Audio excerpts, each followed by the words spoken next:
mati ke? Assalamualaikum guys. Hari ni kita nak buka pet saya Suri dan pet tail mereka. Okay, sekarang kita buka ini. Kita buka lepas tu. Okay. Apa ni? Okay. Ada. Boleh asal hati-hati. Kat yang okay. Kita dapat. Tunjukkan kat sini. Tunjukkan kat sini. Lepas tu kat yang paling kuat kita letakkan kat belakang. Okay, tunjukkan kat sini. Kat pertama yang kita dapat. Dapat ialah Opal. Cakaplah berapa attack dia. Attack 20. HP 60 tier B. Okay. Opal. Efeknya buka attack kad pemain dengan attack kad lawan. Okay, lagi. Kad kedua, kita ada password. Dengan efeknya dia efek dari mana-mana kad ataupun kad sokongan dari deck. Kad yang ketiga kita ada api. Tier B attack 60 HP 50. Efeknya ialah bukan kad ini dapat serangan pertama jika seri langsung. Kad keempat kita ialah kipas nibas. Dapatlah.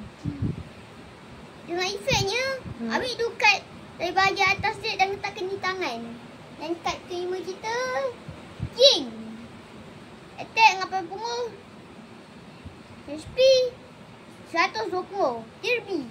Efek dia ialah HP tambah 40 jika menang dalam usul pertama. Dan kat yang terakhir kita ada Maharaja Ramos. Tier A. Attack 160. HP 200. Dengan efeknya ambil satu kad dari bahagian atas dia dan letak di tangan.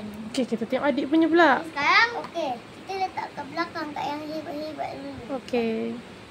Pertamanya kita dapat ni Bro. Okay. Kad sokongan lagi. Kad sokongan.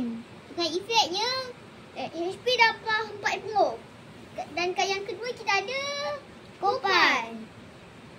Tier C. Attack 40.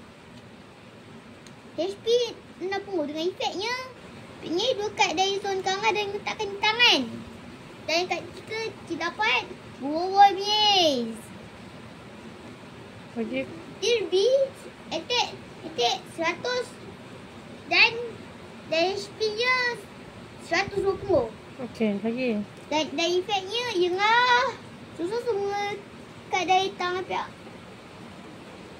Kad dari tangan dan ke dalam deck. Ambil 3 kad paling atas dan 3 kad yang seterusnya kira lagi. Tier C attack 40. HP 60. Okay, dengan efeknya dia kad yang seterusnya. Kad yang berada di zon menang. Kad yang terakhir kita ada Apa dia? Masmara. Oh, dengan Tier attack A. apa? Kita ada kurang satu kad. Tier A pukul getah. Sabar nak saya. Tukul gentar tak ada. Oh, ada. kita ada tukul gentar. Tukul gentar apa Dengan dia? dengan efeknya kita tambah 60. Sekarang tu kita perangi ke kad paling akhir. Kita ke Masmara. Tier A attack 120. HP 160. Dengan efeknya efek kan lawan dia tak berkesan termasuk efek dari kad sokongan.